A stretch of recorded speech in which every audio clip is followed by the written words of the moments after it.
Olá,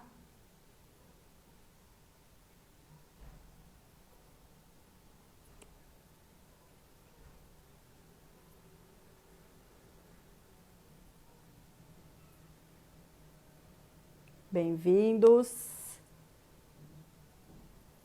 Nosso papo hoje sobre champanhe. Vamos receber a Fabiola Soares, da Maison Perrier Jouet. Sejam bem-vindos. Camilo, Murilo, Ana, todo mundo que está chegando, Marcelo, Vanessa. Vamos aguardar a Fabiola chegar. Boa tarde. Somos a The Wine School, a primeira escola representante do WSET no Brasil. A Fabiola já está aqui, vou convidar ela aqui para a chat e a gente vai começar o nosso papo.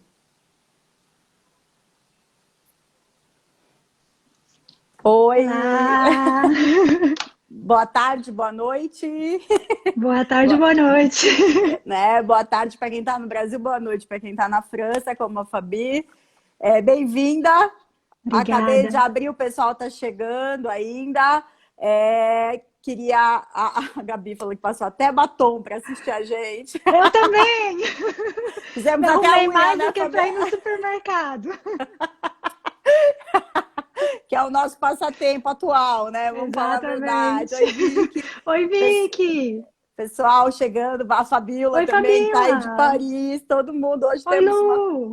Hoje temos um monte de alunos, de amigos, todos Oi, participando, Olavo, da curiosos. Pernod Brasil. Legal, legal. Ah, é verdade, agradecer o pessoal já inicialmente da Pernod por todo o apoio para a gente realizar essa live, a Vicky, Rafael, o pessoal aqui de Londrina também da Século Adega, todo mundo que colaborou para a gente tornar essa live possível e bem divertida, né, Fabi? Exato, Deixa eu só obrigada. Oi, começar Gina. apresentando a escola. Nós somos, então, a The Wine School Brasil. Nós temos os cursos W7, somos os primeiros provedores aqui da América do Sul desses cursos. Também ministramos os cursos da Wine Scholar Guild, o French Wine Scholar. Temos curso de Jerez e também de vinho do Porto, além de cursos temáticos sob demanda, eventos, degustações guiadas, que é um novo produto agora para essa fase que a gente não consegue se reunir nem fazer as aulas presenciais. Nossa agenda está no site thewineschool.com.br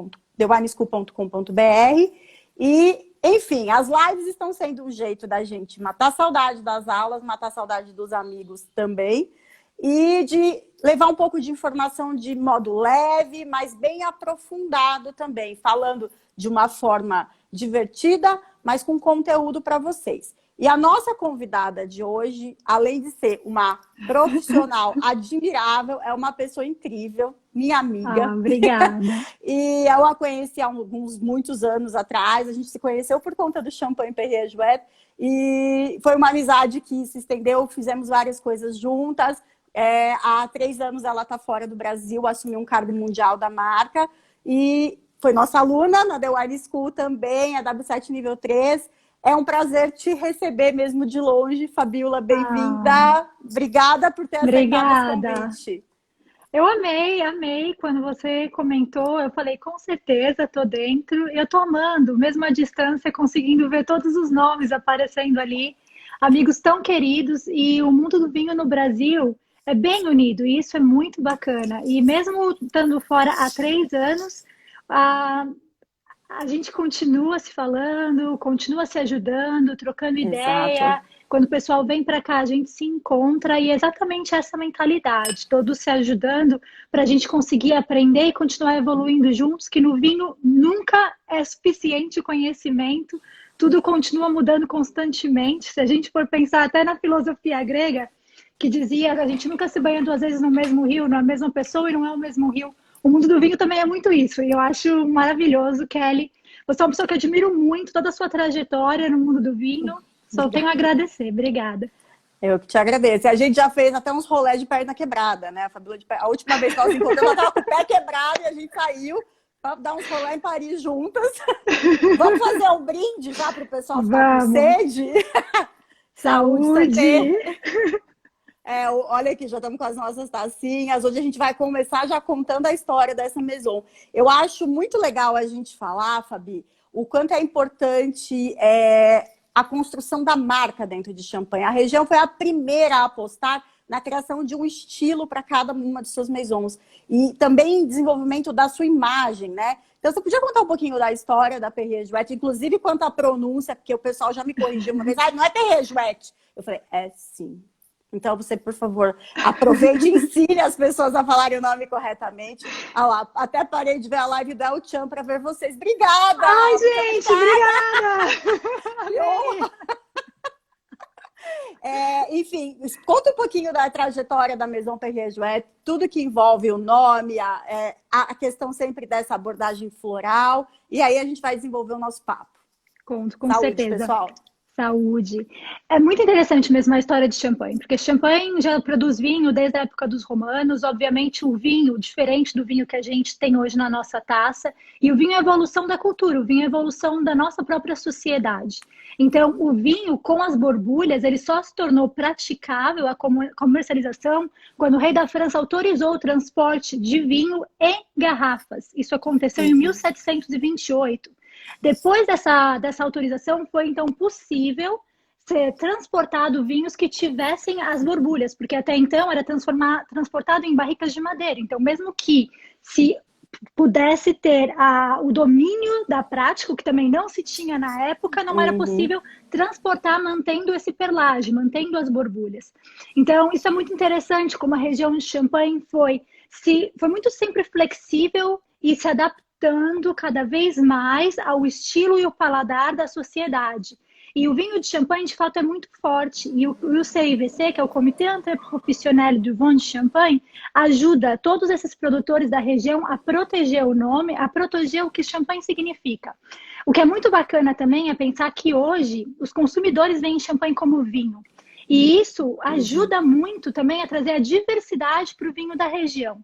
Então, o Champagne nunca foi tão versátil, tão dinâmico, tão prolífico como atualmente. Isso é muito bacana, é algo também que se fortalece tanto do lado dos pequenos vinherons como do lado das grandes maisons, mas Champagne é o vinho da celebração. Então, acho que isso é muito bacana, entender que esse vinho, ele pode ser essa presença essencial da celebração, esse momento que faz a gente, de fato, se sentir diferente quando a gente está tomando uma taça de champanhe, mas antes de mais nada, lembrar que é um vinho e que existe muita dedicação de muitas gerações para chegar ao champanhe da forma como ele é hoje. Então, 4 elementos que existem em Champagne e existem nas outras regiões, que é importante lembrar que existe o terroir, então é uma expressão do terroir, existe a paixão de inúmeras pessoas que trabalham diariamente na vinha, na cave, que não é nada glamouroso como trabalho, então eles estão ali no dia a dia fazendo essa vinha acontecer, mesmo agora durante o Covid. Eu trabalho no time de marketing, então eu fiz home office, trabalho de casa, mas o nosso time está lá nos vinhedos, cuidando das videiras para que tudo dê certo durante o ano da viticultura. E existe também, além desses 2 ingredientes, as técnicas, e de fato, no século passado, a região de Champagne aprimorou muito a vinificação. Todas as técnicas, todas as práticas da primeira e da segunda fermentação, para a gente ter um vinho irreprochable, de fato, um vinho impecável. E existe o tempo. E tempo é o 4º elemento e ele é essencial. A gente tem que esperar para tomar champanhe. A gente tem que esperar para esse momento acontecer. E também está tão de acordo e tão próximo do que a gente vive hoje. O tempo, de fato, tem coisas que não mudam e esse tempo que vai trazer a evolução, que vai trazer o aprimoramento. Então, essas 4 elementos é importantíssimo em Champagne. E é o dia a dia de cada uma dessas pessoas que fez não somente a criação de marca, de fato, Champagne se posicionou como marca antes de muitas outras regiões, mas é lembrar que existe a marca, existe esse sonho que é Champagne, quando a gente pensa em abrir uma garrafa, mas existe também o lado vinho, que eu acho que é tão importante a gente entender melhor e quebrar esses paradigmas para, de fato, ver Champagne com versatilidade na mesa. Ótimo, ótimo. É muito interessante essa questão, até a gente conversou sobre isso, de que as pessoas às vezes encaram o champanhe e falam, não, o champanhe é tudo igual, de forma alguma, né? Essa construção desse estilo e desse perfil é única para cada casa. Como você definiria a Maison Perrier Jouet nesse aspecto?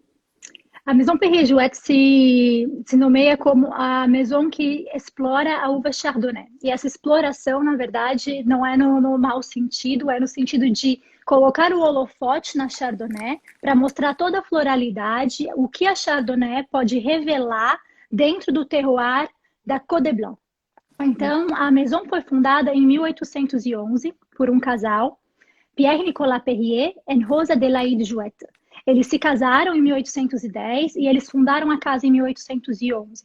E existem vários valores que ambos compartilhavam. Eles eram grandes amantes da natureza, eles sempre tiveram essa questão, tinham todas as práticas de viticultura e eles queriam estar no meio da natureza, eles escreveram vários livros, várias teses, inclusive o filho do casal que depois assumiu a casa, Charles Perrier, foram muito reconhecidos nessa questão e eles até eram conhecidos como os vignerons, né, que cuidavam do seu vinhedo como se fosse um pequeno jardim.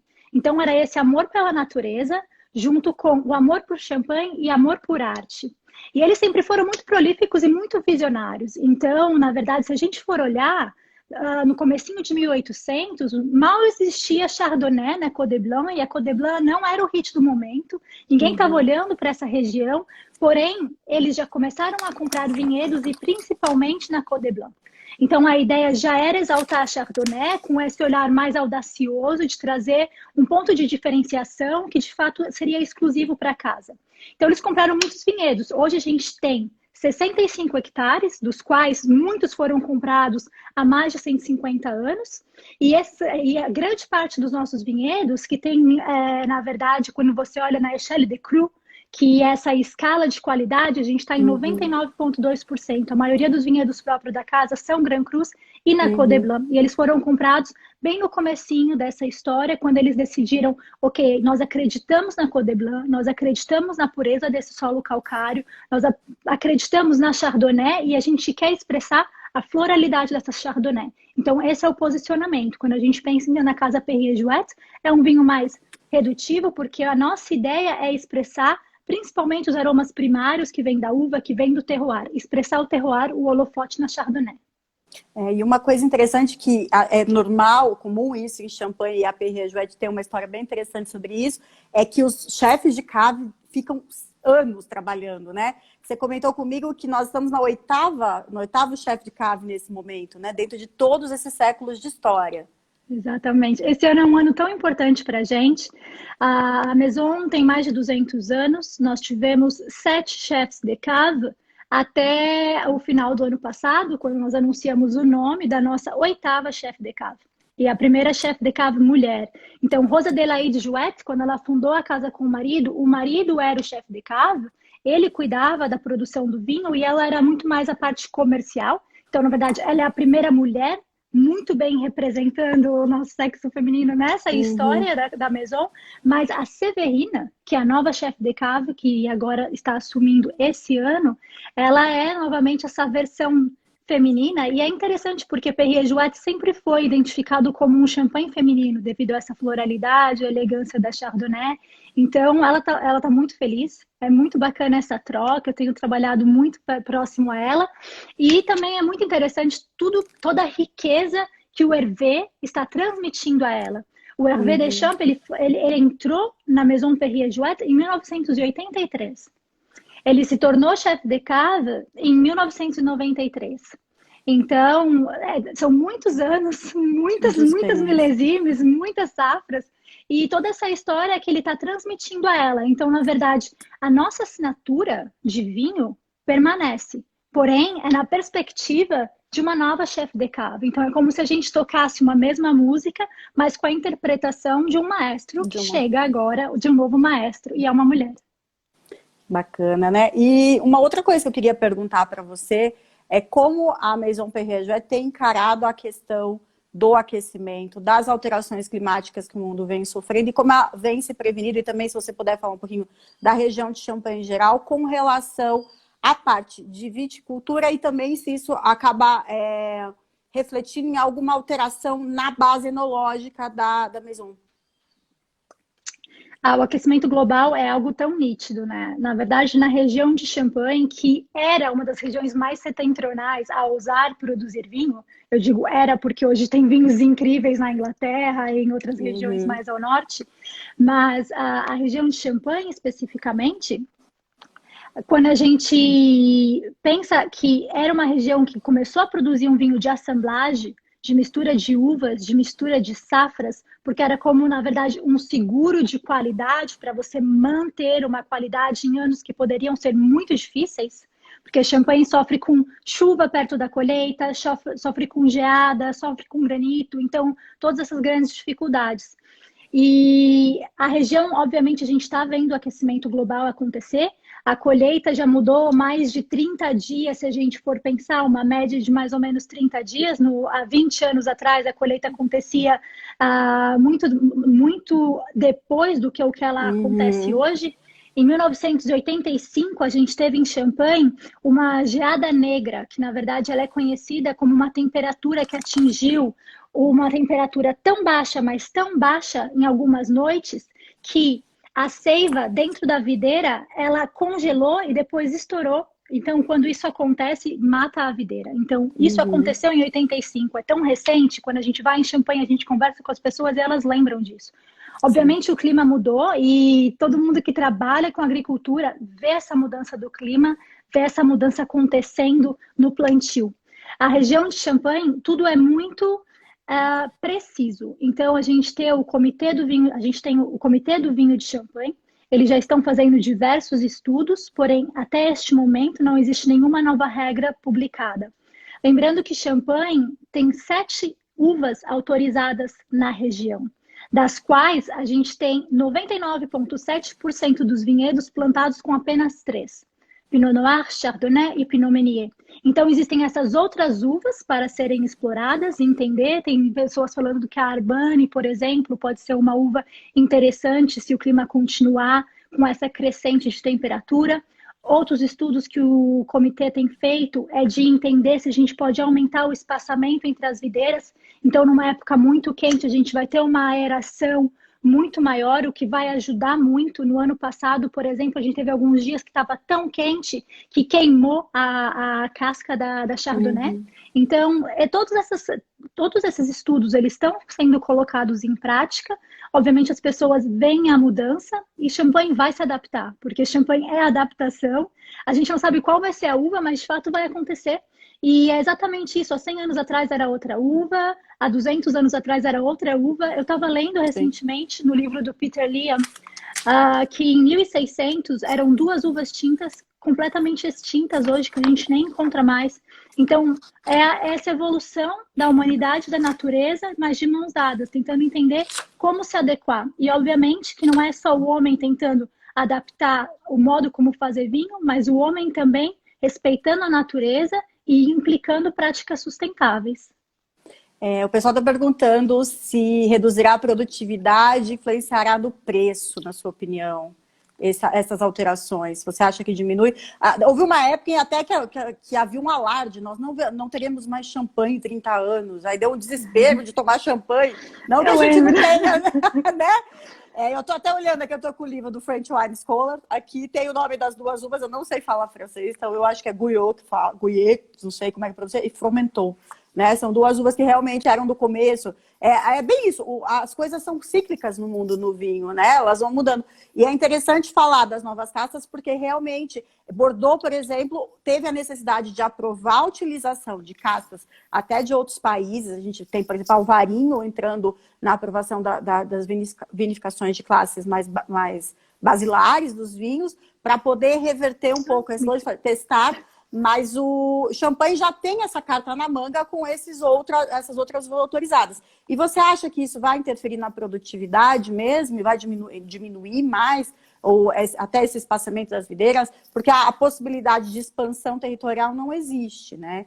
Mas você acha que tudo é possível, né? Na verdade. Eu não acho que tem nenhum motivo para um heads up, para a gente se assustar e pensar amanhã não teremos mais champanhe, não se preocupem. de fato, até sobre o aumento da apelação de origem controlada, da área autorizada para a produção de champanhe. Existe uma lei que está há mais de 12 anos rolando também, com essa questão de aumentar ou não a área controlada que pode ter direito à apelação champanhe. Até o aumento do preço do hectare nessas áreas aconteceu e depois nunca foi aprovado o aumento a validação da expansão. Então, eu acho que é tudo uma questão de tempo, como na produção do champanhe. É muito cedo ainda para dizer, mas de fato, hoje o hectare de champanhe, o preço é um dos mais altos. Eu e a Kelly até checamos antes da live, está em torno de 1,5 milhões de euros por hectare. Não vai rolar esse mês. Esse mês para mim não dá a compra, infelizmente. Por enquanto não. Eu vou continuar aqui em Paris. Eu aqui no interior do Paraná mesmo, por enquanto. A turca está dizendo que não pode comprar. É porque ela comprou o terroir em Barolo, segunda-feira na live de Barolo. Oi, Eugênio. Oi, Karene. Oi, Thiago. Muito bacana todo mundo por aqui. Então, é um dos hectares mais alto, o preço da uva mais alto, mas é o interesse muito grande de que se mantenha champanhe. O vinho na França é algo muito importante. Imagina que durante as guerras napoleônicas, Napoleão tinha... O que ele garantia para sua tropa era champanhe, justamente para manter a moral. Então, eles não vão deixar champanhe ser colocado em risco. A gente vai evoluir e vai ser feito o que for necessário para manter qualidade sempre, mas de acordo também com o novo paladar, porque também tem muitos simpósios, muitas palestras acontecendo, qual que é o estilo do vinho em 50 anos. Então, o consumidor tem mudado muito, o que o consumidor busca está em constante evolução também. Então, a gente não sabe, na verdade, de que forma que nós vamos adequar a produção para um estilo de consumo, para uma demanda daqui a 30, 40 anos. Isso também está em jogo. E errado seria se manter estático num mundo em constantes mudanças. Exatamente. Nós não vamos perder o hábito, nem eu acho que nem a sofisticação, nem toda a delicadeza que envolve champanhe nunca, mas sim vamos adaptando a tudo isso, né? Fabi, vamos mostrar para o pessoal o que a gente está tomando, já que a gente ainda não podemos comprar hectares em champanhe, mas podemos comprar garrafas de champanhe. Eu estou aqui com uma Grand Brut, vou falar em português, a Fabi vai falar mais bonito o nome, que é uma non vintage da Perrier Jouet, maravilhosa. Garrafa tá no formato novo para quem tinha só as antigas. Tá linda, linda, linda. Essa garrafa, só para explicar, na verdade, foi um tributo à linha Blason de France, que foi lançada nos anos 50 para restaurantes de alta gastronomia. Então, foi uma linha que, na verdade, Blason Rosé, que é um dos nossos cuvées não safrados, ainda é a mesma assemblagem dessa linha. E a nova garrafa, então, se a gente for pensar na coleção de Perrier Jouet, nós temos uma coleção de champanhes safrados e uma coleção dos champanhes não safrados. Eu acho interessante fazer analogia, às vezes, até para ter clareza nisso.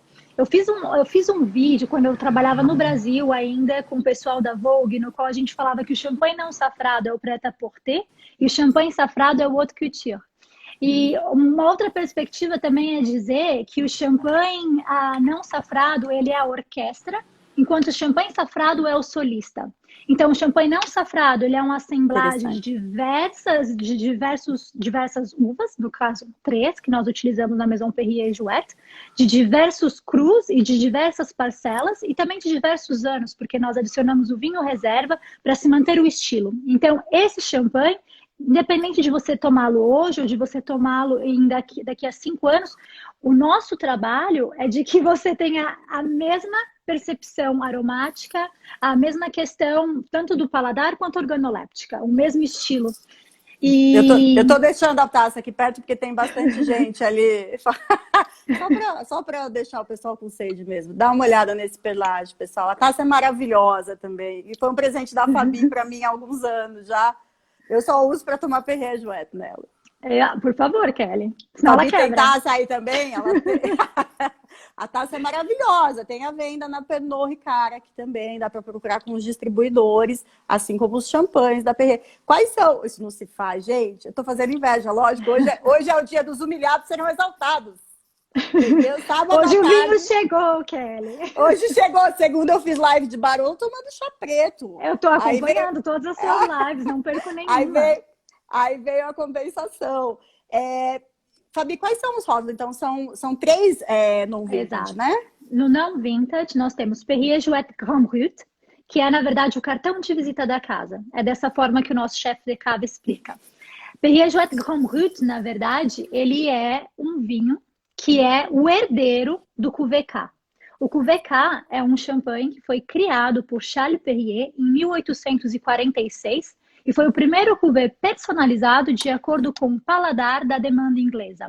Nessa época, o champanhe tinha em média 300 a 120 gramas de açúcar por litro. Isso variava muito. Na Rússia, a gente Caramba, é estava mais em muito. 300, nos Estados Unidos, mais em 120. Uhum. Então, variava de acordo com o mercado. Quando a gente fazia o Liqueur d'Expedition, fazia de acordo com o mercado para qual esse vinho seria enviado. Charles Perrier entendia já que na Inglaterra eles estavam buscando um champanhe onde a gente tivesse menos maquiagem, um champanhe sem make-up, para você poder entender e apreciar o terroir, principalmente a mineralidade e a acidez que a gente consegue encontrar em champanhe. Então, eles pediram que a Perrier Jouet criasse um champanhe com uma quantidade de açúcar mais reduzida, exatamente para entender melhor como que a gente encapsula essa floralidade do terroir da Chardonnay na Côte de Blanc. Então, ele criou um champanhe que tinha 30 gramas de açúcar por litro, imagina. Então, de fato, completamente diferente.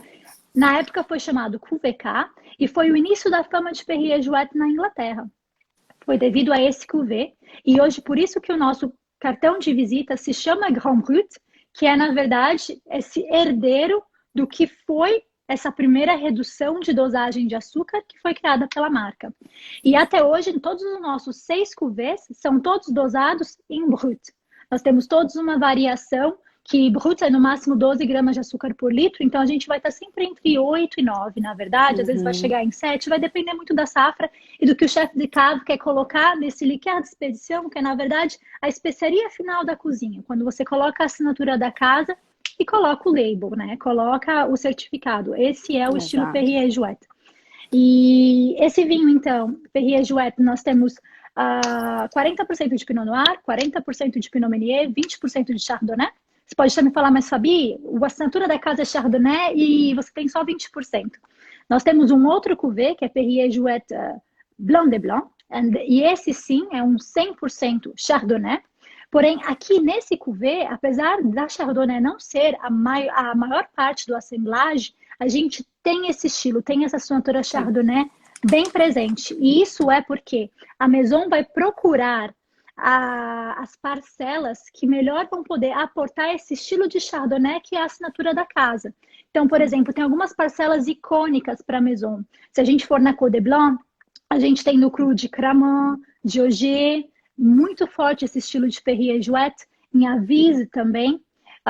Se a gente for olhar, até mesmo o Chardonnay fora da Côte de Blanc, nós temos algumas bem relevantes, Chardonnay do norte da montanha de Reims, que também traz esse estilo. Então, depende muito de qual é a exposição solar, qual que é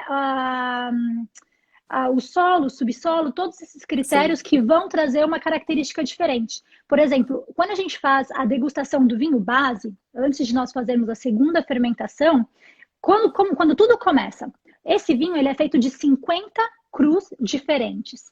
Então, nós vamos ter uvas vindo de 50 crus diferentes, todas serão vinificadas individualmente.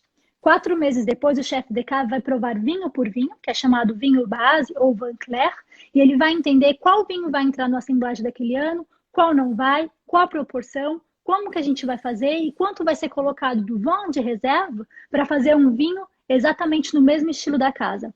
Então, como diz o nosso chefe de cava, aqui que está o trabalho, porque para fazer o champanhe safrado, que é na verdade o holofote no ano, e você vai ter um vinho de um único ano e esse vinho vai ser diferente das outras safras, ele consegue colocar toda a sua identidade ali, mas aqui ele vai ter que equilibrar, ele vai ter que ter certeza que ele está entregando esse cartão de visita com a mesma característica, a mesma direção artística. Exato, é uma alquimia, né, realmente, de trabalhar tudo isso. Depois a gente tem o Blason Rosé, né? Que é a versão rosé do No Vintage. Exatamente. Depois nós temos Blason Rosé, que é o herdeiro da linha Blason de France, que é essa linha dos anos 50. que foi criada para alta gastronomia. E ele é um rosé muito interessante, porque ele tem bem essa questão gourmet. Então, ele vai muito bem com a harmonização. E outro detalhe que também nosso chefe de cave fala, não pensa que rosé é só para sobremesa. Aqui tem muito mais versatilidade. Vamos usar e vamos pensar nas outras harmonizações. E, de fato, ele vai muito bem com pratos principais. E essa questão de ter um vinho, uma parte do assemblage, que é feito de Pinot Noir de vinho tinto, vai trazer esse calor. No nosso Blason Rosé, a gente tem uma pequena porcentagem da Pinot Noir, que vai ser vinificada em vinho tinto, e ela vem da Côte de Bar, do sul.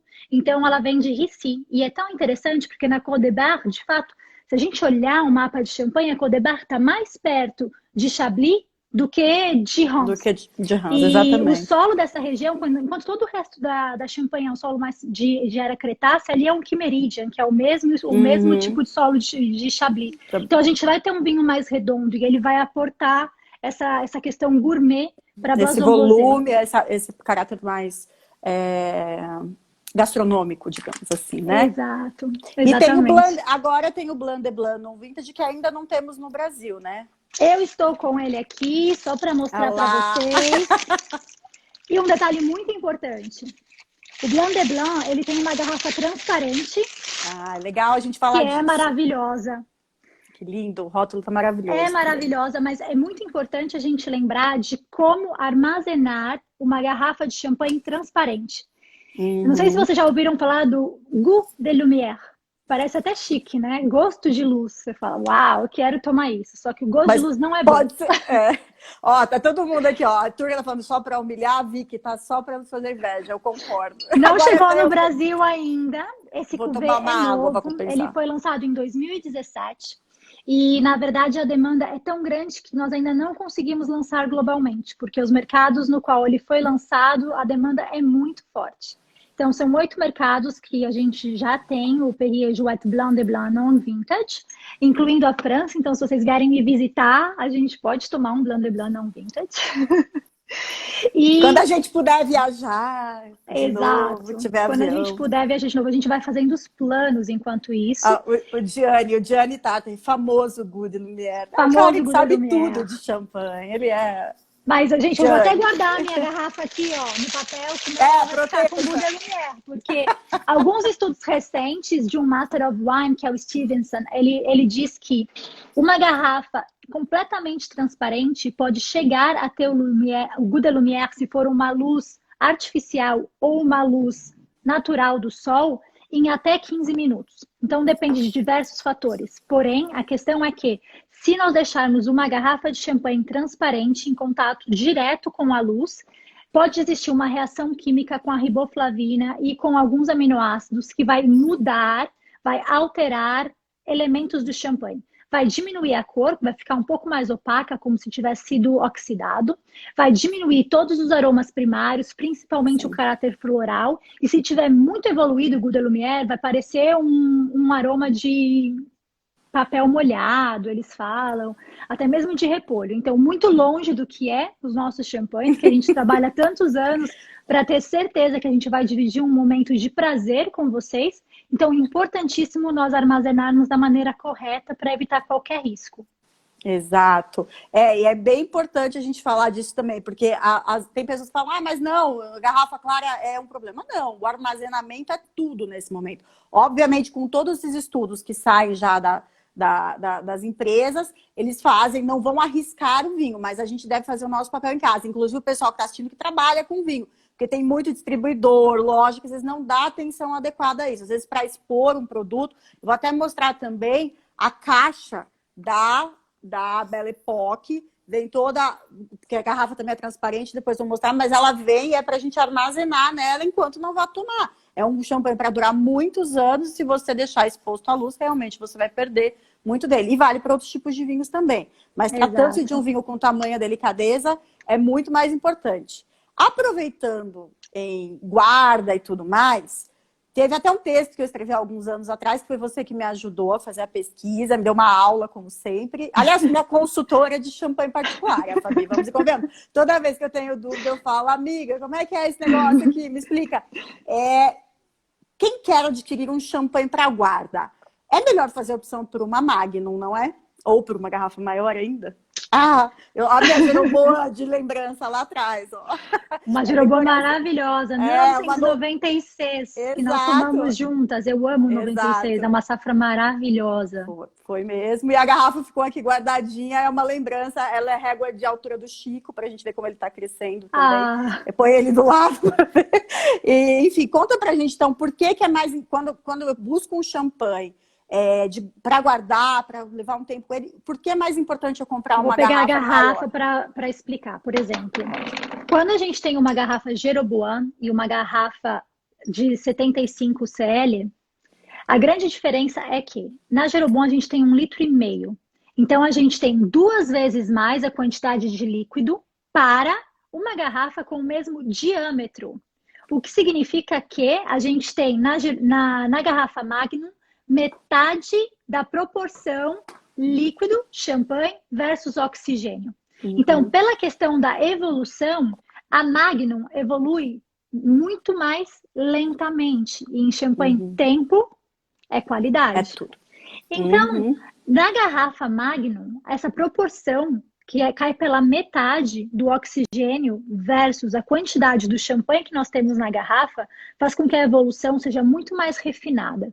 Muitas vezes nós abrimos uma garrafa de champanhe não safrado Magnum e você tem a impressão até de estar tomando um cuvée Prestige milésima. Porque de fato muda muito todas as questões de textura, de perlage, dos aromas, os aromas terciários de evolução que a gente tem, o quanto o aftertaste vai ser longo, todas essas características.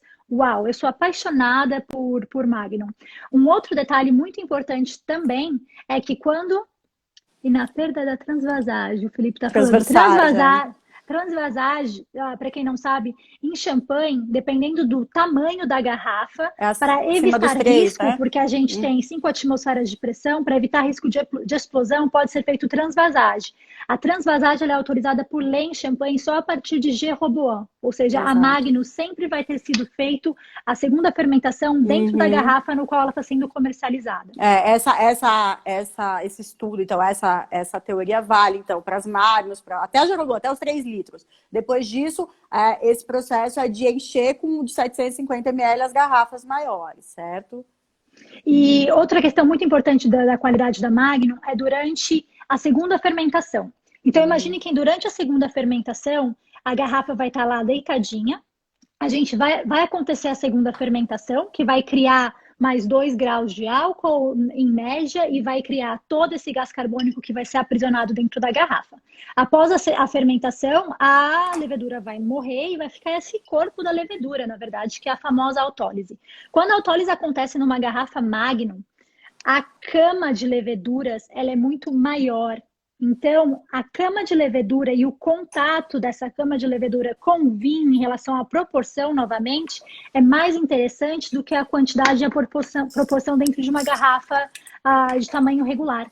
Então, tanto na questão da tomada de gás, quanto nessa questão do surlat, que é essa evolução, a autólise, que é o momento mágico de champanhe, onde a gente cria todos esses aromas de brioche, todos esses aromas de pão, de padaria, né? Um aroma de boulangerie, quando a gente cria esse aroma de patisserie mesmo, de torta, de doce. Por exemplo, o nosso Grand Brut, a nossa chefe de cave, ela fala que a memória dela é de quando ela era criança, ela chegava na casa da avó e a avó estava fazendo torta de maçã. Então, essa questão da própria torta, da massa da torta, com essa compota da fruta. Uma outra questão super interessante que eu adoro, quando ela explica os nossos cuvées, ela fala que Blanc de Blanc, Perrier Jouet Blanc de Blanc, é como uma mulher jovem correndo naquela grama molhada num dia de primavera. É liberdade, independência. E isso vem dessa questão de mineralidade e acidez, da tensão que a gente tem nesse vinho junto com a floralidade. Enquanto Perrier Jouet Grand Brut, ele é, na verdade, uma mulher mais madura, andando num passeio de jardim de frutas, de árvores frutíferas num dia de verão. Então, você tem esse acolhimento, você tem essa questão de um vinho mais redondo, mais sedoso, e essa questão da qualidade do paladar mesmo, que a gente sente quando você vira a taça na boca e você sente o champanhe e esse rondeur que existe no champanhe. O Felipe está perguntando sobre a remoagem no caso dessas garrafas grandes, se acontece por giropallets ou se é no pupitre mesmo, no manual. Então, lembrando que a gente vai fazer a segunda fermentação dentro da garrafa até a Jeroboam. Então, de qualquer forma, as outras vão ser transvasagem. A gente vai ter feito a remoagem dentro da garrafa original antes de fazer a transvasagem. Mas nesse tamanho existe giropallet para Jeroboam, por exemplo? Eu nunca vi. A gente faz manual. A gente tem giropallet para garrafa e para Magnum. Porém, eu não sei responder se existe ou não. Talvez só nós não tenhamos.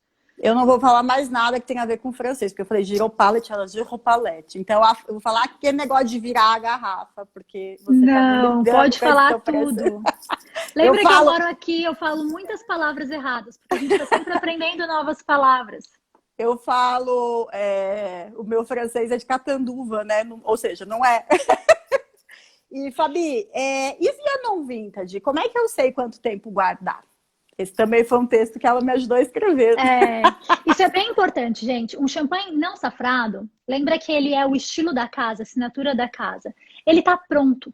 Nosso champanhe não safrado, ele vai ser liberado para o mercado depois de 3 anos. São 36 meses sur lit, naquela caminha da levedura. Então, a champanhe, existe uma lei que o mínimo são 15 meses.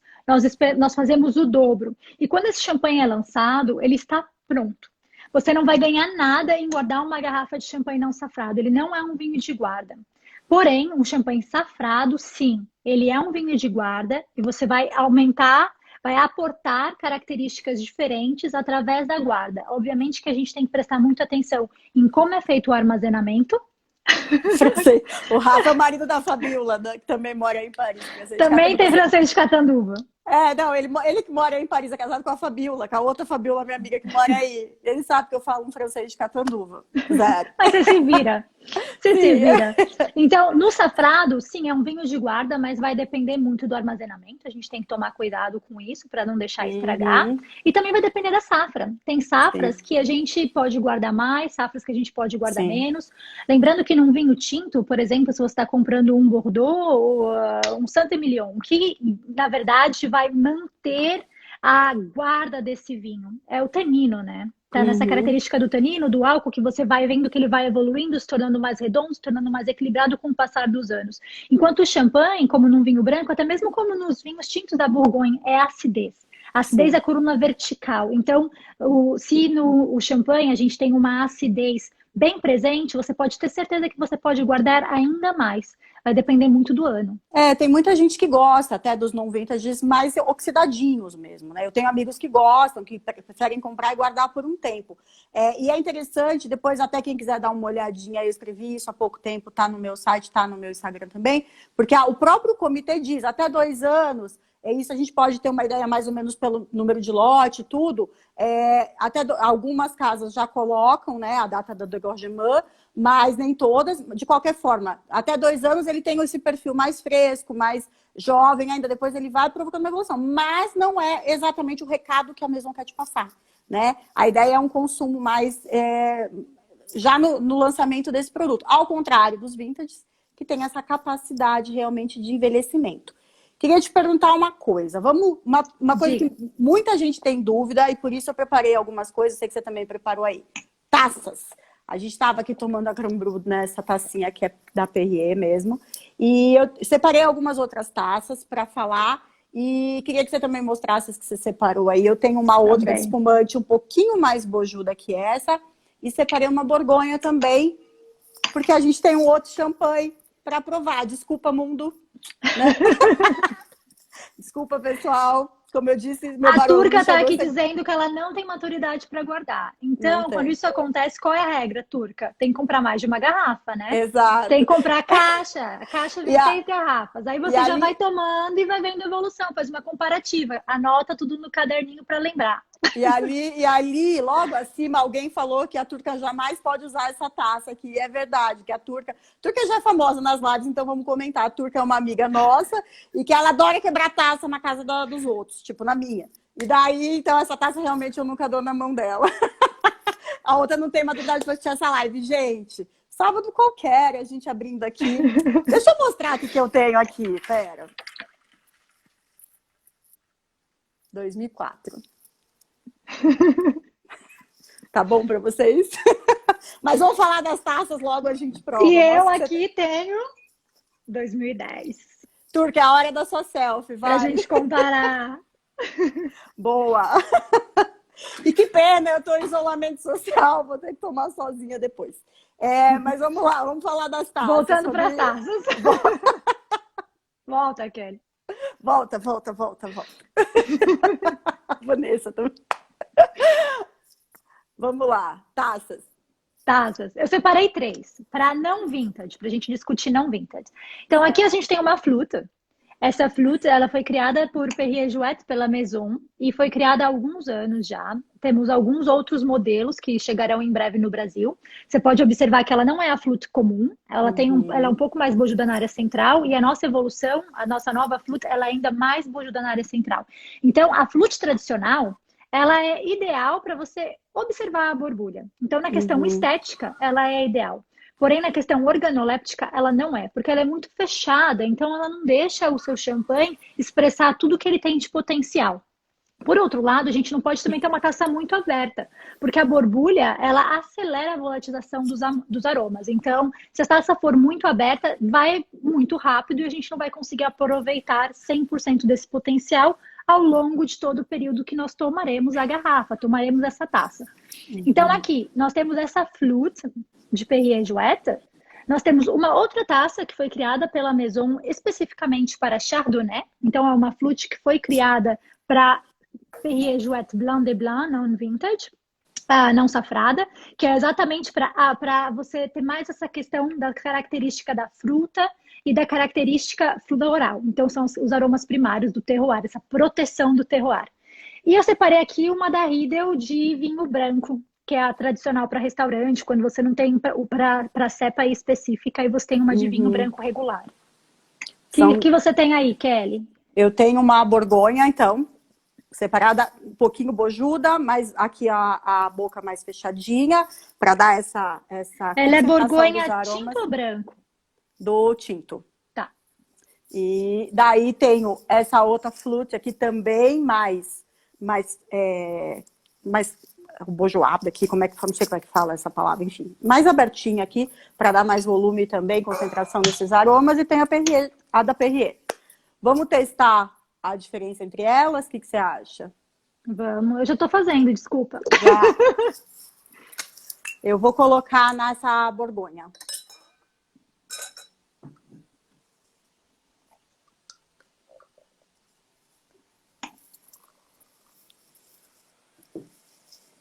Eu tô vendo a pergunta do Marcelo.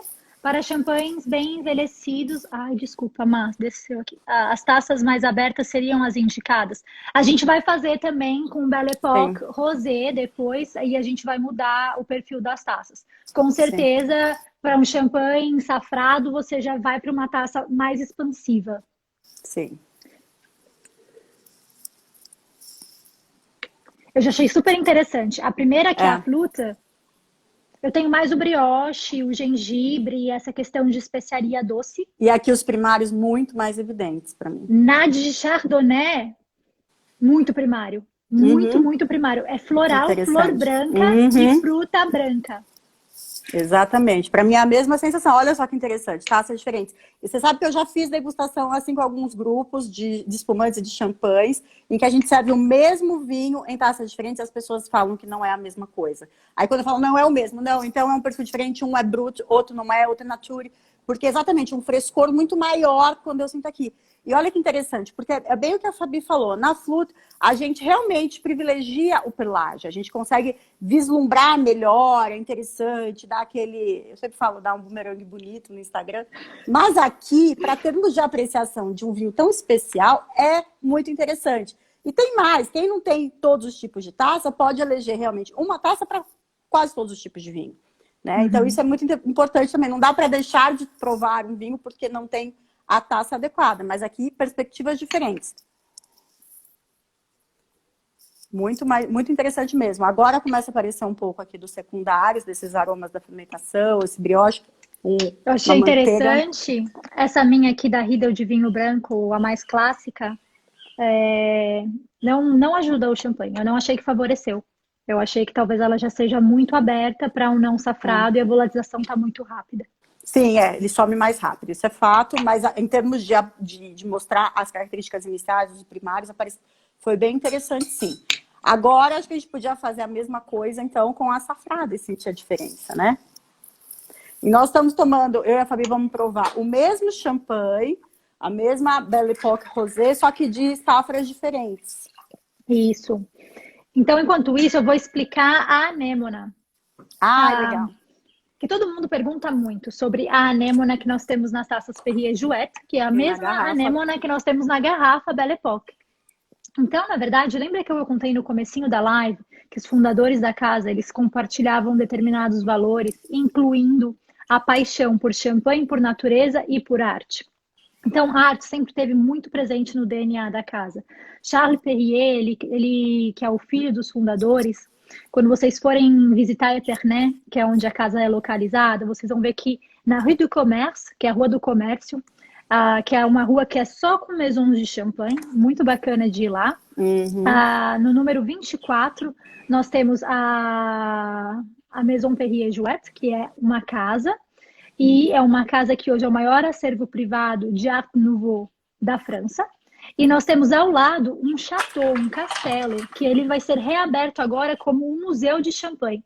E esse chateau, ele foi construído por Charles Perrier, o filho do casal fundador da Maison Perrier-Jouët. E quando ele faleceu, ele doou o chateau para a vila de Epernay, porque ele foi também prefeito da vila por muitos anos. Ele era super influente, bem relacionado, de fato um homem muito prolífico e visionário. Então, ele doou o chateau e a Maison continua nossa. E a Art Nouveau em si, esse movimento da Art Nouveau, ela tinha essa ideia de trazer beleza para o dia a dia, de trazer a arte para o dia a dia. Então, os artistas buscavam inspiração nas formas da natureza, nas dinâmicas da natureza, nos processos da natureza e a aplicavam em mobília, aplicavam em imóveis que estavam próximos da gente no dia a dia. Então, era trazer a arte, de fato, para dentro de casa. E a missão da Maison Perrier-Jouët, na verdade, antes de produzir excelentes champanhes, é de criar reencantamento. E criar reencantamento com a natureza como a fonte mais verdadeira e autêntica da nossa inspiração. E então, essa questão de recriar tem muito a ver com a perspectiva criativa, a perspectiva artística, de você criar elementos inspirados na natureza, que na verdade é a forma mais perfeita de tudo. A gente só se inspira e tenta caminhar lado a lado como homens, né? Como pessoas que trabalham com champanhe, mas a natureza já está fazendo tudo que é o mais incrível. Grandes vinhos vêm de grandes vinhas.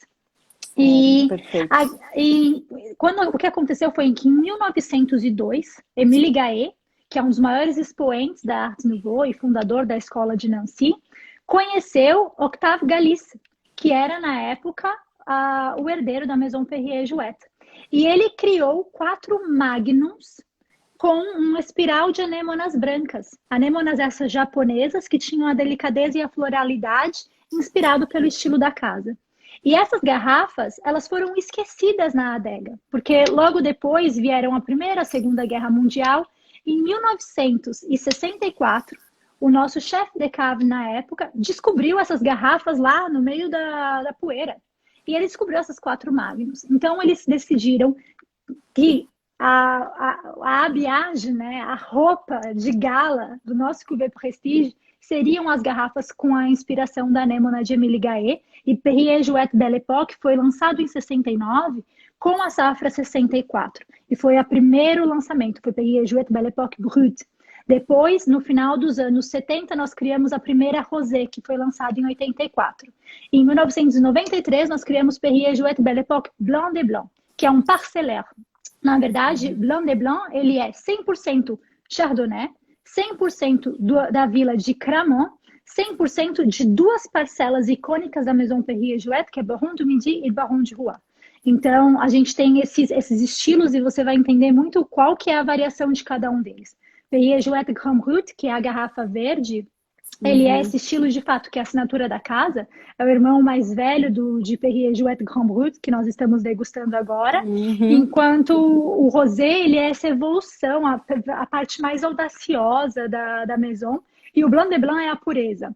Ricard Julien, que é um grandíssimo especialista em champanhe, ele escreveu um livro recentemente, ele viajou o mundo, olha que difícil, ele viajou o mundo degustando champanhes e dizendo qual era a harmonização ideal do destino com o champanhe.